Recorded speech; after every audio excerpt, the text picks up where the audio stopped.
Bhavanam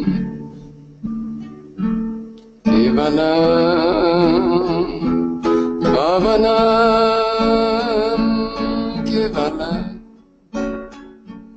Bhavanam Kevalam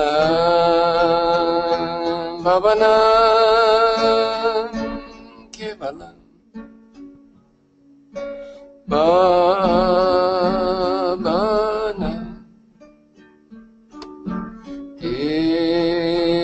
Kevalam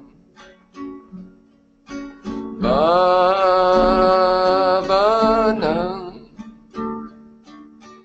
Kevalam Bhavanam Kevalam Bhavanam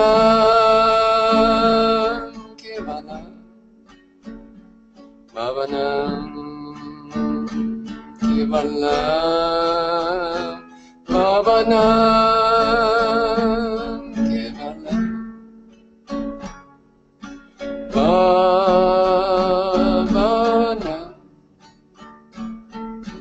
Kevalam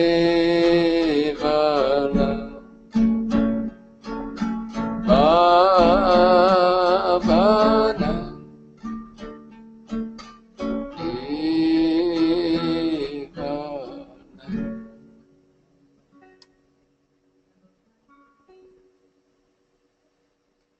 Meditate a little bit longer with the mantra Bhavanam Kevalam. Repeating it in your mind, thinking only the mantra and that you are surrounded by this peaceful cosmic consciousness, effulgent, bright, peaceful.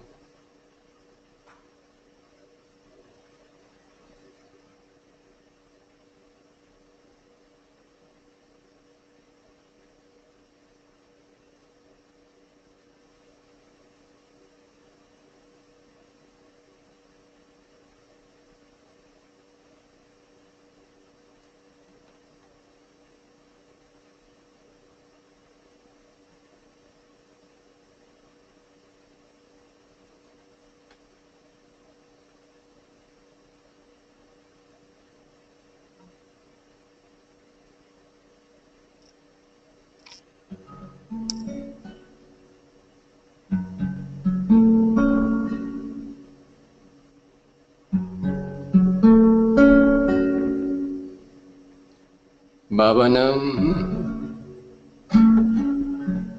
Kevalam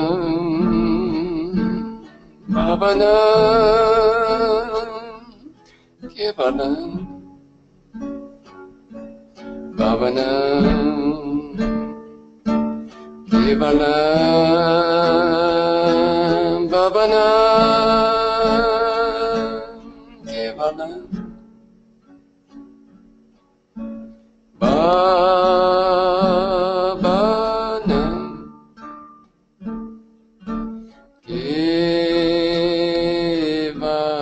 Kevalam Bhavanam Kevalam Bhavanam Kevalam Bhavanam Kevalam Bhavanam Kevalam.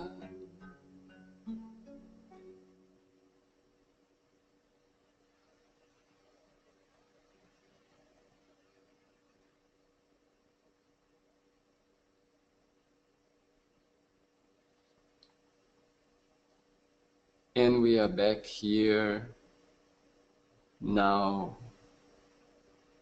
in our place, peaceful, And we can open our eyes. And that was our short meditation practice for today.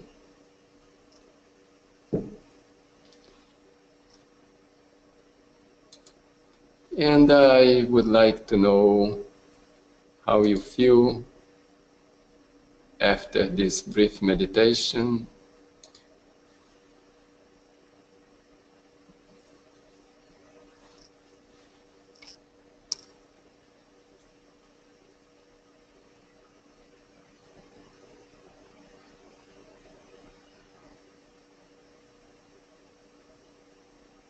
We got around 50%. Okay, we are reaching our target, 80%. All right, so that's almost 80%. Let's see the results. 50% of you are feeling much more peaceful and relaxed than before. 38% more peaceful and relaxed than before, and 13% just a little bit more peaceful and relaxed. So that's good. We then can go to our next topic. And this is the last point of our study on the Dhyama and Niyama. I'm going to tell you a short story about this Dhyama and Niyama. Most people think that, I automatically, I do this Dhyama and Niyama. It's something that I already do it, and don't give so much importance to it. No, the most importance is given to things that are more special. Let's say we have to do some special type of breathing or some very deep technique for the chakras and this and that, and the people think that that's the important thing, that's the real thing of yoga. And I also was a little bit in that flow. And when I am an acharya, and acharya means a teacher, or one who teaches by one's conduct, to be more precise. But in our system is a teacher, a spiritual teacher. And when I finished my training, then I became an acharya. But later on, there is a deeper training, a special training, where we become a senior acharya, so it means something deeper. And I used to think, on that training I will learn all this super special stuff and like that. And we get a diary that we have to write by hand, and it's quite thick. And I was thinking, wow.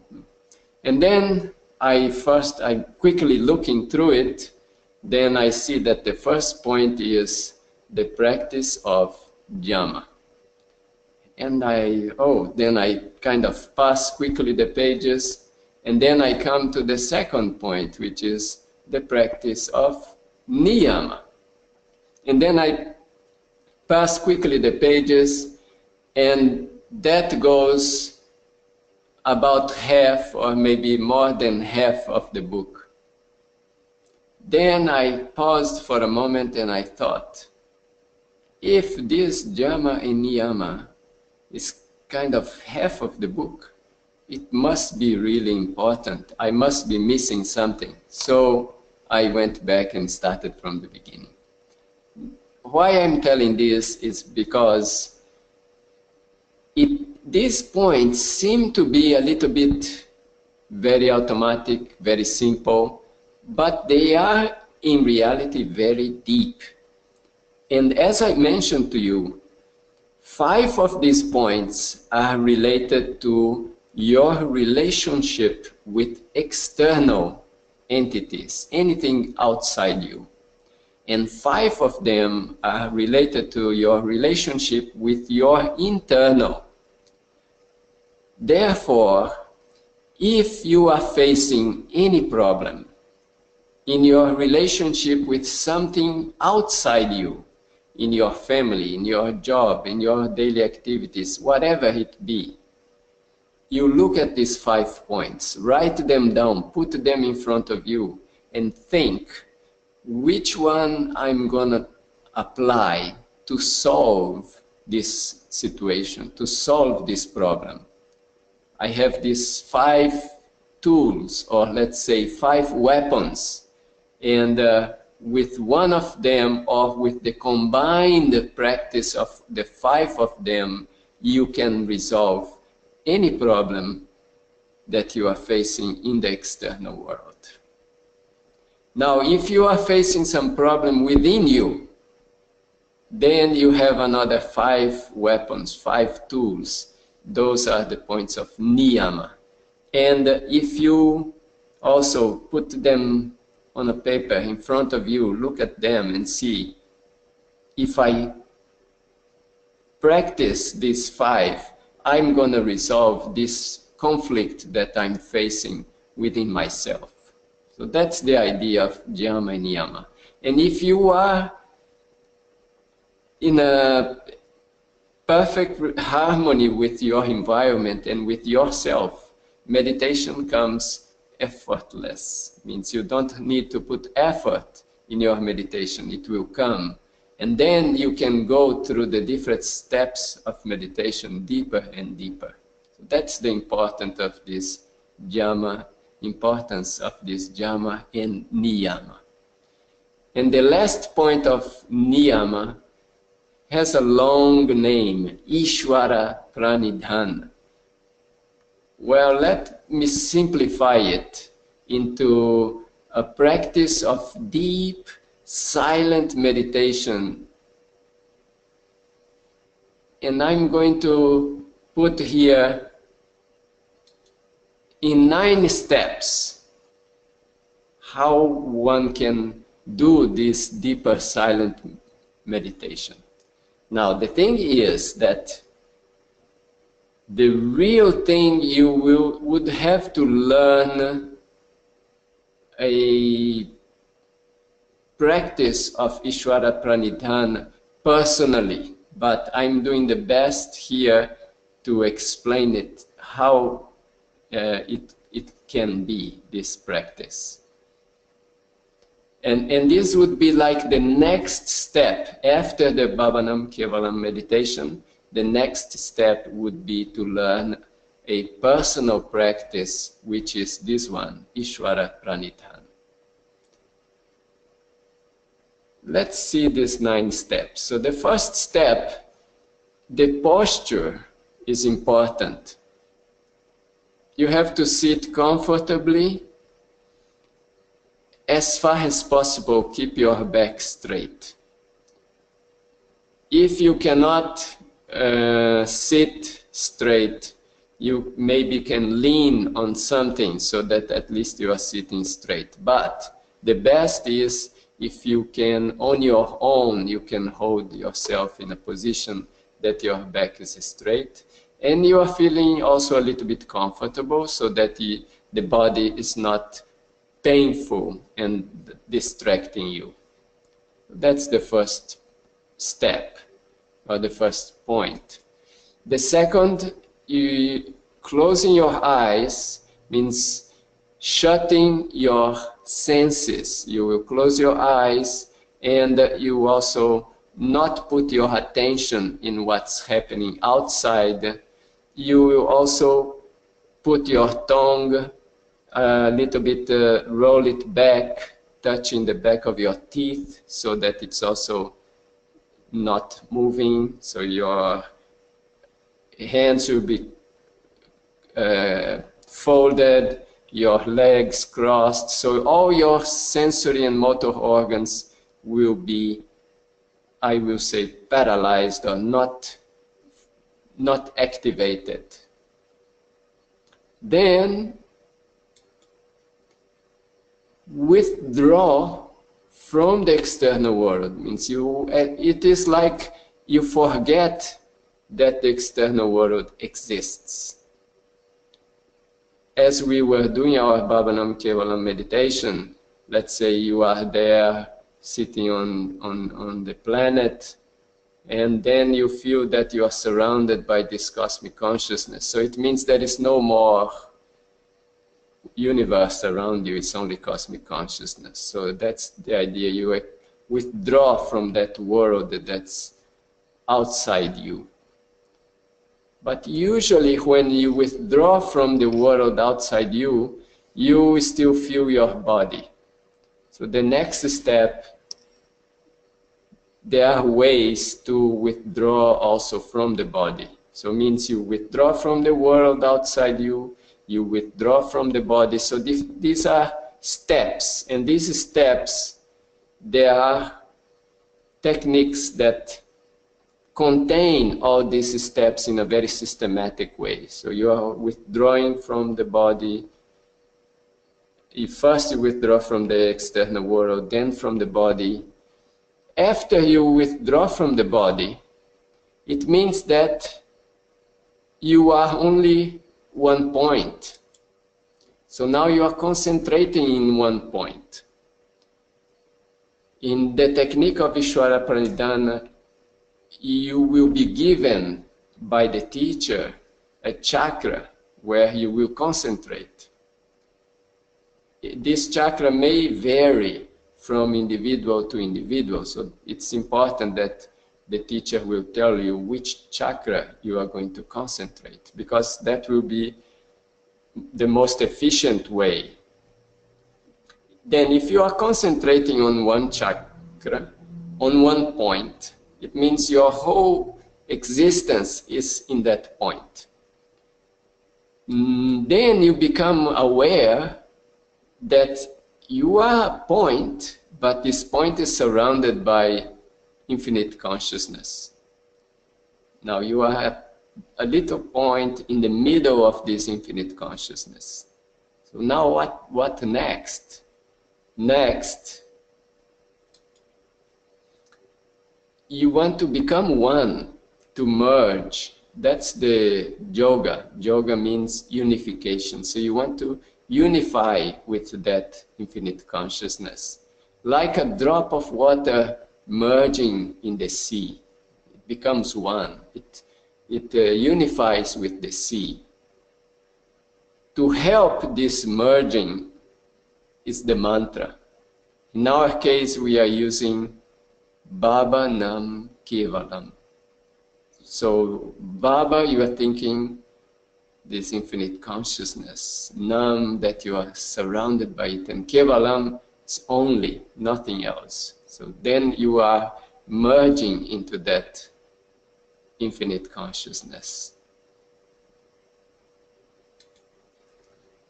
If you can do that, you experience oneness. And then you experience this bliss or the nirvana, the samadhi. That's the experience one gets. And that's the goal of Ishvara Pranidhana, to take you to this very high state. And finally, I add here that the practice needs to be done every day. This is an illustration. I can't teach you the technique in this format that we are using. It's something that needs a personal meeting, a personal interview. If any one of you would like to take that step, you can let me know. I may be able to put you in contact with some teacher, another acharya who could teach you. And in the meantime, the preparation is the practice of this meditation with Baba Nam Kevalam. Many people think that, oh, if I learn this personal meditation, this personal mantra, then it will be very easy. My meditation will just go like that. Well, let me make a a comparison here so that you get the feeling of it. The practice of meditation is to make your mind strong, so that and expand the mind. So it's a very dynamic practice. Bringing again the same example, it's like you go to the gym and there you are starting to exercise your body. So in the meditation, you went to the gym, now you are exercising your mind to make your mind really powerful so that it can conceptualize this cosmic consciousness. So you really need a very powerful mind. So you went to the gym, you're going to make it strong. And so when you go to the gym, you start maybe with 10 pounds, and then you go to 20, then you go to more, you go on increasing, so that your body goes on getting stronger and you get better results. Now in the meditation, it's the same thing. The Bhavanam Kevalam meditation is simple, easy. So it's like in the beginning. So when you learn this personal meditation, it is something more difficult. It will require more effort. So you have to put more effort. So that's why it's very important that you prepare yourself with the Bhavanam Kevalam meditation, so that when you get the next one, you are well prepared to hold it. Otherwise, it's like I go to the gym and I do a little bit with the 10 pounds. Then I see another guy there and he's doing with 40 pounds. And I think, oh, I want to do that also with 40 pounds. Then when I get the 40 pounds, it breaks my back. So I give up. Therefore, it's very important that you prepare, you work on yourself, get yourself ready so that you can take the next step. So in this practice of Ishvara Pranidhana, if one will learn this technique with the personal mantra and the processes to withdraw the mind from the external world, from the body, and to bring the mind to that point where it feels this surrounded by this cosmic consciousness, and then the mantra to help you keep that connection. So that's the Ishvara Pranidhana. And okay, that's most of what I had for today. Let me ask you a question now. Let's see. It's a simple question, and it's related to Swadhyaya.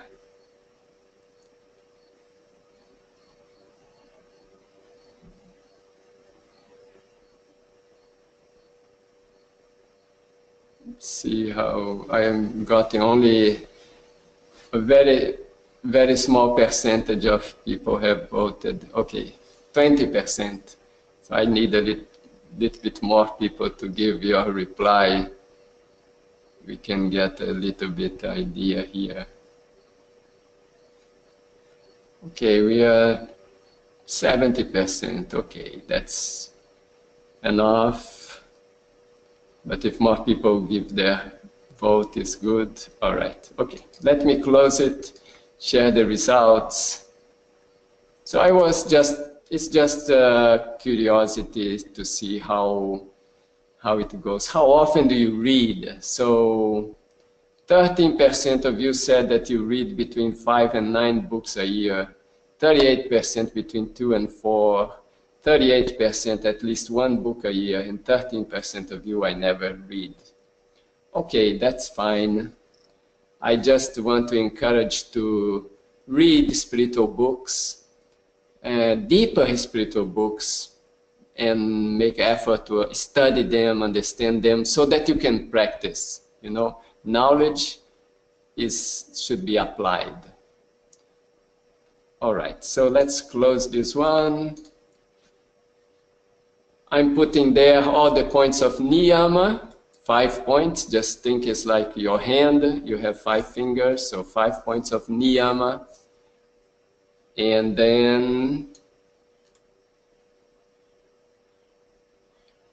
we completed with the Ishwara Pranidhan, we completed the last one.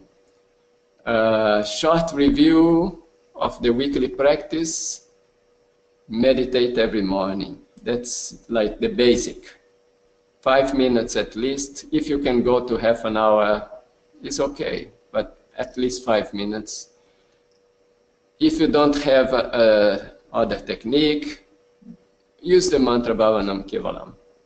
If you have another technique, you do first Bhavanam Kevalam, then you do the other one. It will be helpful. Then you have 5 points of Jyama and 5 of Niyama to occupy your day. And finally, come home, meditate again, or before dinner, or before sleep if you cannot find time before dinner. A final review of the points of Jyama. You have also 5, your other hand, 5 more fingers. So you have 5 and 5, Jyama and Niyama. And you will get the video so you can review these points. And that's the conclusion of our course.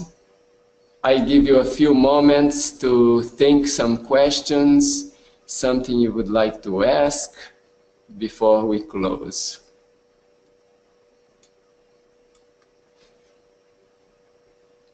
Okay, the first question is if I can give the 2 pictures. Yes, you will anyway have in the video or the pictures.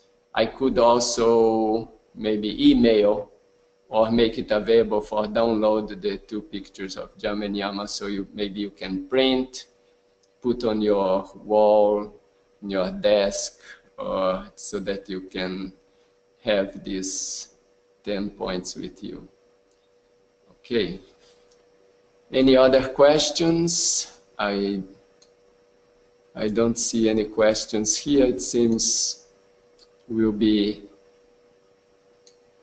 ending the... Okay, there is another one question here. Let me see if I can open it. Can't seem to work. Okay, there it is. Is there a place to practice meditation in groups? Yes, it's very important, and depends where you are located. If I know where you are located, maybe I could indicate some place.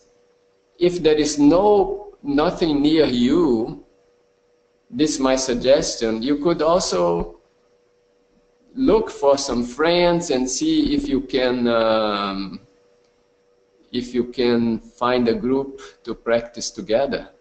You know, that you can even organize, call 4 or 5 friends, 3 or 4 friends, oh, let's meditate together. Then you teach them the Bhavanam Kevalam, and then you all meditate together. You know. And you know, you can find on YouTube many recordings, very good recordings of the mantra, Bhavanam Kevalam. You can listen to it for a moment and then meditate in silence. Okay, the person who asked the question says she's in the Netherlands. There is something in the Netherlands. I will send you the connection.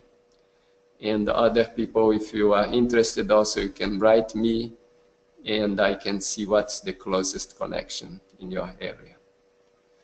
Okay, so thank you very much for participating on this course. I wish you continue your meditation twice a day, every day, and you get all these benefits of meditation. I may offer future courses. I do have some courses already on the pathofbliss.com site. You look for webinars and courses, you can find other courses that I'm giving. And you can follow us on Facebook.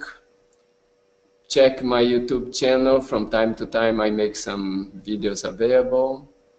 And hope to see you soon online or in person. Namaskar.